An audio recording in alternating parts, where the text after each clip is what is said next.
que lo iba a hacer. Ahora sí. Ahora sí.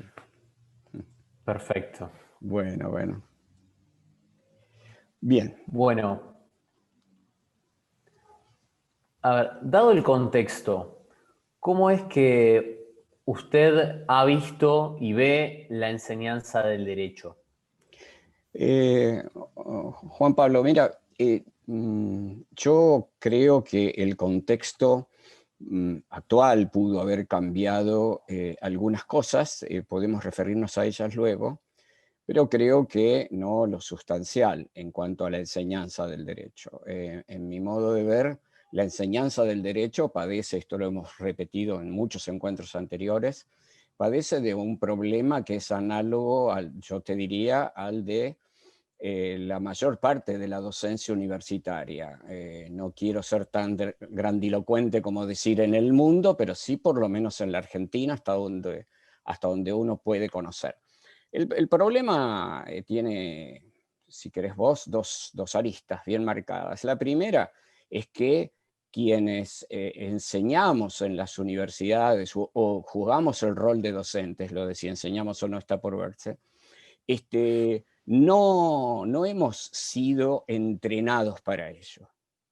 La universidad se basa en un sistema de selección de docentes que apunta a la tan debatida cuestión de la meritocracia, que tiene muchas aristas y que no podemos entrar en ella aquí, pero que en todo caso se ha basado por lo general en elegir como docentes a aquellos que demuestran un mayor conocimiento de su área, de su materia, de su disciplina, lo cual no está mal.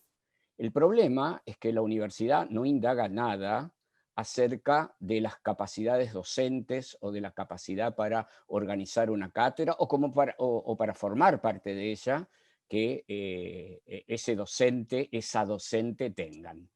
Y aquí tenemos un primer problema, general y extendido. Porque ¿qué hacen? ¿Qué hacemos los docentes, las docentes por lo general? Repetimos modelos que aprendimos de alguna manera en el pasado de aquellos docentes que nos parecieron mejores. Pero, ¿qué criterio es ese? ¿Con cuál criterio hacemos esa selección? Entonces, vos tenés en las facultades de Derecho gente que se esfuerza por incorporar criterios pedagógicos, criterios didácticos, por manifestar y lograr empatía con sus alumnas y sus alumnos, por buscar metodologías de evaluación, de programación, de planeamiento, de revisión de la currícula, y docentes que adoptan un programa y entienden que lo mejor es transmitir en el modo en que lo hayan aprendido a hacer el conocimiento que se supone acumulado en su propia cultura y en los libros y materiales que maneja, y luego toma exámenes también, y acá con la evaluación hay un problema fenomenal, en el modo en que le pareció, le parece mejor. Por supuesto que esto pudiera ser una perogrullada o una cuestión tautológica. Cada uno, también el mejor docente, el más preparado, el más crítico, el más entrenado, enseña como mejor le parece, ¿no? Esto es, me doy cuenta de que es tautológico, pero creo que no hay una conciencia extendida del fenómeno. Y esto lo he podido conocer con experiencias, ya sea de personas conocidas, de mis hijas, de mi hijo, a lo largo de tantos años de docencia universitaria, de experiencias, etcétera, de enseñanza memorística, repetitiva, mecánica, en la que no se logra, por ejemplo, conectar el saber que se está transmitiendo con la práctica que de ese saber se va a realizar luego. Y esto en el campo del derecho es un problema muy sentido. Perfecto. ¿Y entiende acaso que quizás, dados los tiempos que estamos viviendo, pueda ser esta una oportunidad justamente para repensar cómo es que se enseña derecho? dadas justamente las premisas que usted acaba de dar? Sí, Juan Pablo. A ver, creo que las ocasiones son siempre, han estado siempre y no hubo motivo antes para no ocuparse. Pasa que esta peculiar parada, por así decirlo, esta peculiar frenada de la vida cotidiana que nos ha provocado la pandemia, nos ha obligado a repensar a muchas de nuestras prácticas, nos ha obligado a adecuarnos a tecnologías que algunos podíamos por afecciones personales o por alguna circunstancia de vida haber entrenado un poco antes, pero en todo caso, vuelvo al mismo tema, no de manera sistémica, no de manera, a ver, deliberada, si vos querés, ¿no? O por supuesto que lo hacíamos queriendo, pero no inscripto en un plan.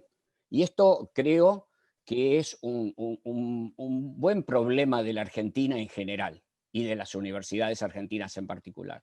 Yo siempre digo, un poco en broma y un poco en serio, que a la Argentina le hacen falta una política pública sobre políticas públicas. Es decir, eh, incorporar esa noción para revisar, para planear, para observar, para controlar. Mira, nosotros estamos ahora revisando el plan de estudios de la Facultad de la carrera de abogacía de Comahue, y una de las cuestiones que hemos puesto centrales en el nuevo plan, fuera de los contenidos, cuestiones metodológicas, etcétera, es: este plan se debe revisar su ejecución, el modo en que funcionó al cabo de la primera cohorte, habiendo fijado ciertos objetivos ya en el punto de partida. Esto, que lo aconsejan pedagogos y pedagogas de todo el mundo, no lo hacemos.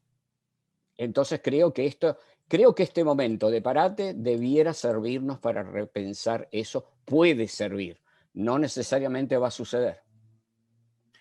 Perfecto. Y enganchando con esto último que justo estaba diciendo respecto de los planes de estudio, ¿cuál quizás debería ser el rol de los operadores jurídicos?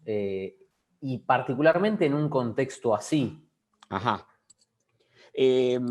Bueno, en este contexto, vuelvo a repetir algo, te diría que dije en la parte anterior. No hay para mí una distinción muy central entre el antes y el ahora en esta cuestión. ¿En qué sentido digo? Desde mi perspectiva, el sistema del derecho como uno de los sistemas de la sociedad o subsistemas de la sociedad cumple un rol de estabilización de las expectativas, como diría de Giorgio Luhmann. Y ese sistema no tiene asegurada una dirección. El sistema funciona como funciona. Que vaya en una dirección u otra es responsabilidad de los operadores.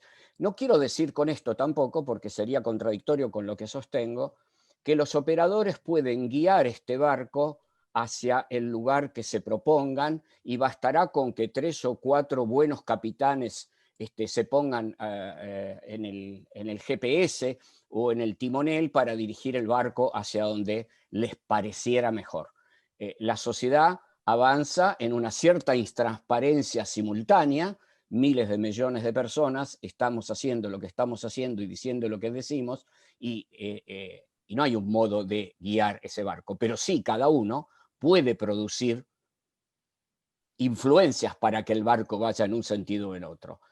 Hay operadores del derecho que están trabajando para destruir el planeta, hay operadores del derecho que están trabajando para que un presidente que perdió las elecciones claramente en los Estados Unidos pueda dar un golpe de Estado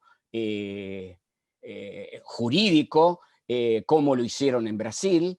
Esto ocurre, entonces, si, como sostengo, y sostenemos creo muchos, el derecho tiene un componente en su práctica, un componente ideológico ineliminable, porque todo en la vida humana lo es, desde mi perspectiva ideológica, abogo porque los operadores del derecho se sensibilicen por la protección del planeta, por la eliminación de la exclusión, porque la democracia se expanda hasta que cada ciudadano, perdón, cada habitante del mundo sea un ciudadano, que ese es un tema que muchas veces desde el comienzo de la modernidad se ha olvidado y se olvida a partir de la propia construcción del Estado-Nación. Pero esto es muy, muy largo y nos iríamos de tema.